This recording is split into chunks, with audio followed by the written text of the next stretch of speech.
Lovely sisters channel కి స్వాగతం. ఈ రోజు మా గుంటూరు వాళ్ళకి ఎంతో ఎంతో ఇష్టమైన కర్రీ ఒకటి చేసి చూపిస్తాను. అదేంటో తెలుసా? బొమ్మిడాయల పులుసు అండి.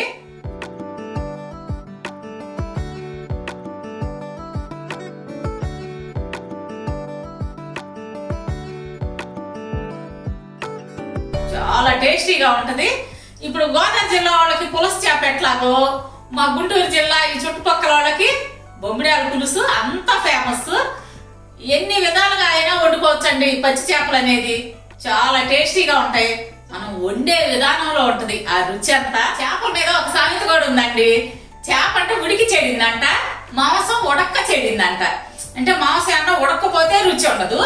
చేప కొంచెం ఎక్కువ ఉడికిచ్చామనుకోండి పప్పు పప్పు అయిపోద్ది, అంటే మెత్తగా అయిపోద్ది అనమాట. అట్లా కాకుండా మనం ఎంతో జాగ్రత్తగా, అది అనుభవం ఉన్న వాళ్ళకే అది సెట్ అయిద్దండి చేపల పులుసు అనేది. అయితే నేను చేసి చూపిస్తాను.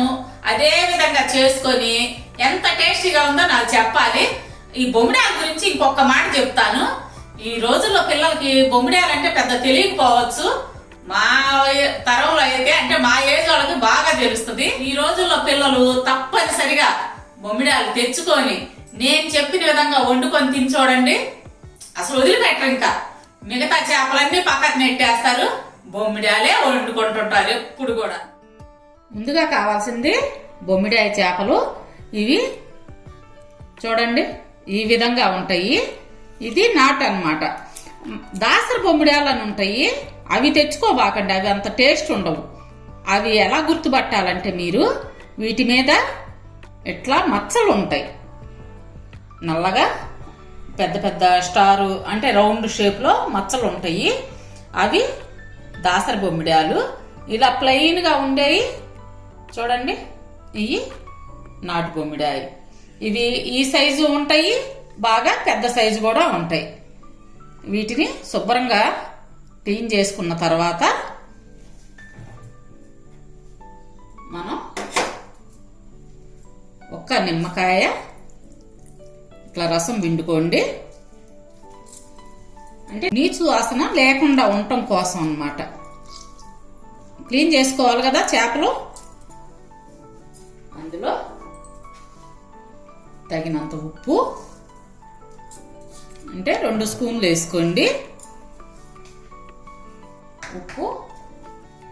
ఈ చేప మునగ మజ్జిగ, పుల్లటి మజ్జిగ తీసుకొని ఈ విధంగా కలిపి ఒక 10 నిమిషాలు అలా వదిలేసేయండి. ఒక 10 నిమిషాలు ఆగిన తర్వాత శుభ్రంగా 4-5 సార్లు మంచి వాటర్తో క్లీన్ చేసుకోండి. అప్పుడు బ్యాడ్ స్మెల్ అనేది, అంటే నీచు వాసన అనేది లేకుండా పోతుంది. క్లీన్ చేసి పెట్టుకున్న చేపల్లో 1 స్పూన్ ఆయిల్, కొంచెం పసుపు, 1 స్పూన్ కారం,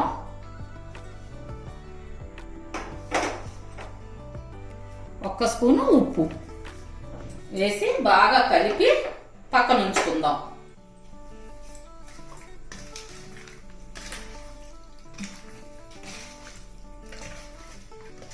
ఇలా కలిపినందువల్ల ముక్కలకి బాగా ఉప్పు కారం పట్టుద్ది అన్నమాట ఈ చేపలకి.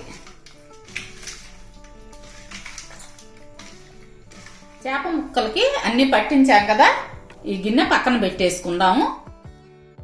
ఇప్పుడు స్టవ్ వెలిగించి దాని మీద చేపల సట్టి పెట్టుకుందాం.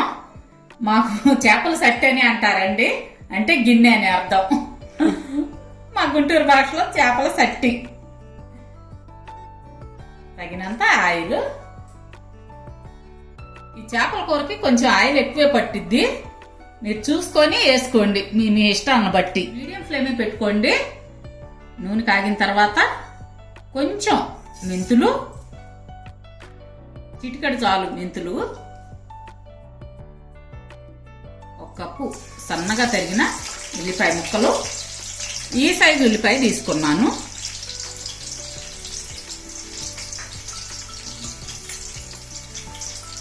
వీటిని దోరగా వేగనిద్దాం.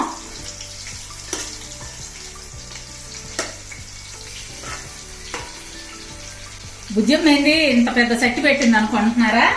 చేపల సట్టి ఎప్పుడైనా వెడల్పు ఉండాలి, లోతు తక్కువ ఉండాలి.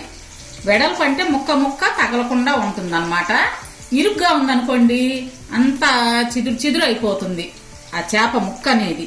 అందుకని చెప్పి ఈ విధంగా వెడల్పుగానే ఉండాలి. చేప సట్లు ఎప్పుడైనా ప్రత్యేకంగా విడిగా ఉంటాయి, వేరే అడిగి తెచ్చుకోండి.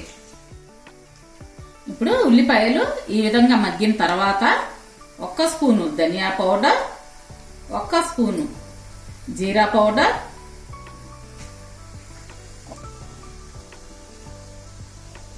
కొంచెం కరివేపాకు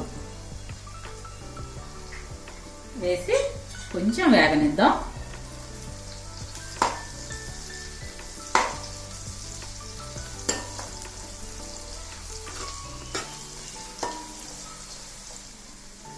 ఒక్క స్పూనున్నర వేస్తున్నానండి అల్లం వెల్లుల్లి పేస్టు. దాన్ని కూడా దోరగా వేగనిద్దాం.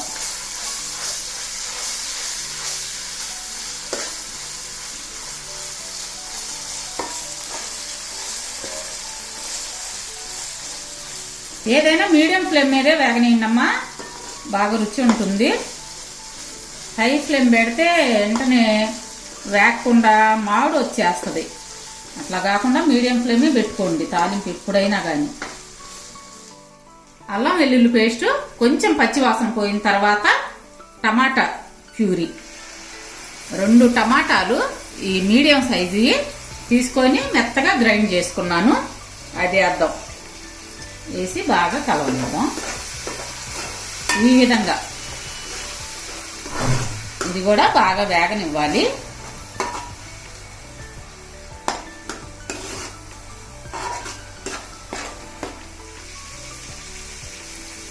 ఈ టమాటా కూడా బాగా పచ్చివాసన పోయేదాకా వేగిన తర్వాత 1 స్పూను ఎండు కొబ్బరి పొడి వేసి కలుపుకుందాం. ఈ ఎండు కొబ్బరి ఇవన్నీ పచ్చివాసన పోయి మంచి స్మెల్ వస్తుంటది. అప్పుడు చింతపండు గుజ్జు పోసుకోవాలి. పెద్ద నిమ్మకాయ సైజు చింతపండు తీసుకొని గుజ్జు పిండి పెట్టుకున్నాను. 1 గ్లాసు నీళ్ళల్లో నానబెట్టుకోండి, చింతపండు సరిపోతుంది. అందులో తగినంత ఉప్పు, మీ టేస్ట్ని బట్టి వేసుకోండి ఉప్పు కారాలు.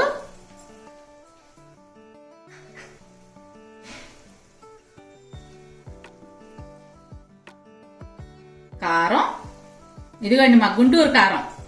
చేపలకు కానీ ఇలాంటి నాన్ వెజ్ ఐటమ్స్కి ప్లెయిన్ కారం చాలా టేస్టీగా ఉంటుంది. మా గుంటూరు కారం 1 టీ స్పూన్ వేసుకోండి. పసుపు,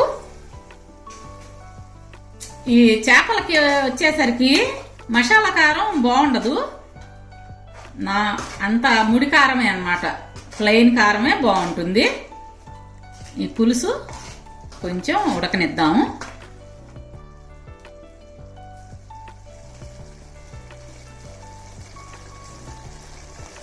అందులో వెంటనే తగినన్ని నీళ్లు,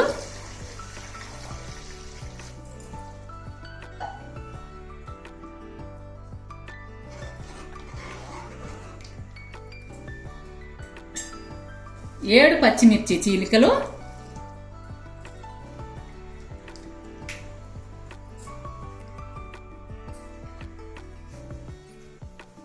ఒక చిన్న బెల్లం ముక్క.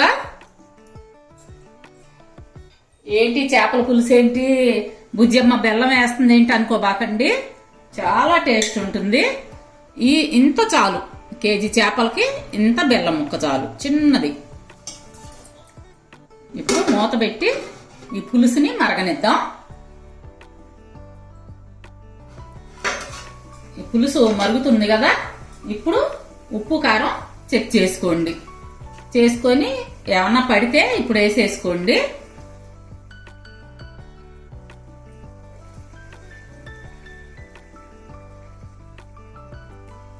నాకు కరెక్ట్గా సరిపోయింది. అది కాక ఇందాక ముక్కలకి కొంచెం పట్టించి ఉంచాం కదా, అది చూసుకోండి, మీరు చూసుకొని వేసుకోండి. కొంచెం ఇట్లా మరగనిద్దాం, ఒక్క 3 నిమిషాలు. పులుసు ఈ విధంగా మరిగిన తర్వాత ఇప్పుడు చేప ముక్కలు వేసుకోండి.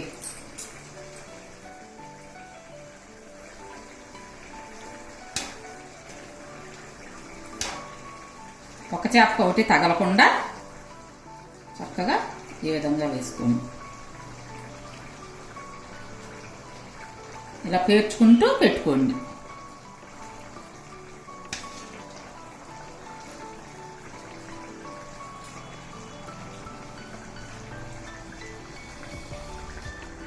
ఎప్పుడైనా ఈ చేపలు గట్టి పెట్టి తిప్పకుండా ఈ విధంగా కదుపుకోండి.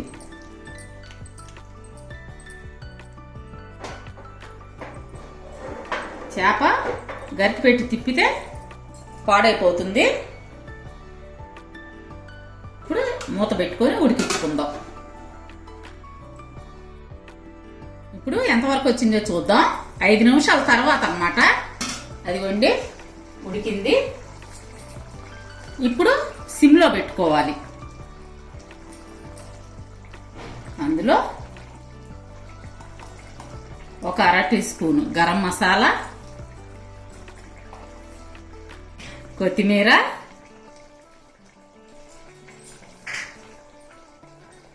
పుదీనా. ఎప్పుడైనా చేపల పులుసు, చేపల ఫ్రై కంపల్సరీ పుదీనాకు ఉండాలండి.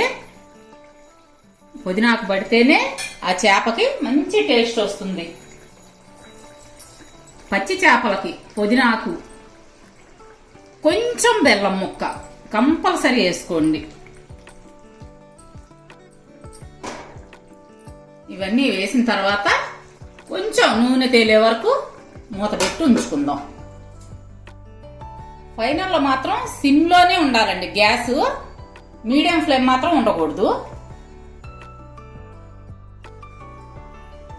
ఇప్పుడు మూత తీసి చూద్దాం. అదిగోండి నూనె తేలింది. నేతిలో వేయించిన 1 స్పూన్ నెయ్యి తీసుకున్నాను. వేయించిన జీడిపప్పు. బొమ్మిడాల పులుసుకి జీడిపప్పు చాలా టేస్టీగా ఉంటుంది.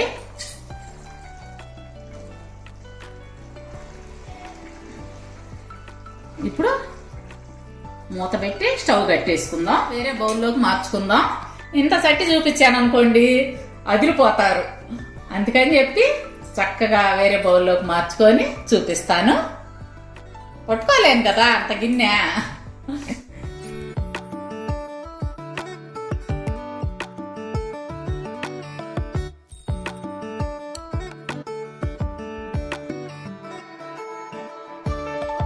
ఇదిగోండి బొమ్మిడాల పులుసు రెడీ అయింది. ఇందులో ఒకే ఒక ముళ్ళు ఉంటదండి. అది పల్చగా ఉంటది బద్దలాగా. అయితే పెద్దోళ్ళు అయితే అసలు విడిగా తీని కూడా తీరు, అంతే తినేస్తారు. చిన్నపిల్లలకైతే తీసి పెట్టండి. అయినా ఇబ్బంది ఏమి ఉండదు ఆ ముళ్ళుతో తినటం వల్ల. అయితే చాలా టేస్టీగా ఉంటది. మా వారికి అయితే అసలు ఎంత ఇష్టమోనండి బొమ్మిడాల పులుసు అంటే. ఇది కార్తీక మాసం నుంచి స్టార్ట్ అవుతాయి బొమ్మిడాలు రావటం. 4 నెలలు వస్తాయి. నేను బలవంతంగా కార్తీక మాసంలో మాత్రం ఆపేస్తానండి. ఇక తర్వాత మాత్రం ఆయన ఇష్టం ఎక్కువగా తెస్తుంటారు, వండి పెడుతుంటాను. అయితే చాలా బాగుంటది. మీరు కూడా తప్పకుండా తెప్పించుకొని వండుకొని తిని చూడండి. అసలు నేను అడగక్కర్లా, మీరే చెప్తారు నాకు కామెంట్స్ లో, బుజ్జమ్మ బొమ్మిడాల పులుసు ఎంత టేస్ట్ గా ఉంటుందని మాకు తెలియదు అని అంటారు ఈ కాలం పిల్లలు. మా వయసు వాళ్ళకైతే తెలుసులేండి. తప్పకుండా నేను చెప్పిన విధంగా వండుకొని తిని చూడండి. సరే బుజ్జమ్మాయి, చూసారు కదండి చెల్లి చేసిన బొమ్మిడాల పులుసు. ఇది బుజ్జమ్మ స్టైల్ అనుకుంటున్నారేమో, ఇది మా అమ్మ స్టైల్ అండి. చూసారా, నేను అసలు రహస్యం చెప్పేశాను అనమాట. మా అమ్మ చేసేదండి బొమ్మిడాల పులుసు. చెల్లి అమ్మ దగ్గరే నేర్చుకుంది. నేనైతే వంట జోలు పోలేదు, కానీ మీకు తెలుసు కదా మన సంగతి. చెల్లి చిన్నప్పటి నుంచి అన్ని నేర్చేసుకుంది అమ్మ దగ్గర చాలా వరకు. అదే స్టైల్ ఇప్పుడు చేసి చూపించింది. మరి మీరు కూడా నిజంగా ఇదే విధంగా చేసుకొని చూడండి. చెల్లి కూడా అడగక్కర్లేదని చెప్పింది కదా, అడగకుండానే మీరే కామెంట్స్ లో చెప్పేస్తారనమాట. అయితే ఇంకో విషయం అండి, మీ ఇంట్లో వాళ్ళు మాత్రం వారానికి 2 సార్లు బొమ్మిడాల పులుసు అంటారు అనమాట. అంత బాగుంటుంది నిజంగానండి, చాలా బాగుంటుంది. మరి వీడియోస్ మీకు నచ్చినట్టయితే లైక్ చేయండి, అందరితో షేర్ చేయండి. అలాగే కొత్త వాళ్ళు మన ఛానల్ని తప్పకుండా సబ్స్క్రైబ్ చేసుకోండి. పక్కన ఉన్న బెల్ ఐకాన్ క్లిక్ చేసి ఆల్ అనే ఆప్షన్ ఎంచుకోండి. మేము పెట్టే ప్రతి వీడియో మీకు నోటిఫికేషన్ రూపంలో వస్తుంది. నెక్స్ట్ మరో మంచి వీడియోతో మీ ముందుకు వస్తాం.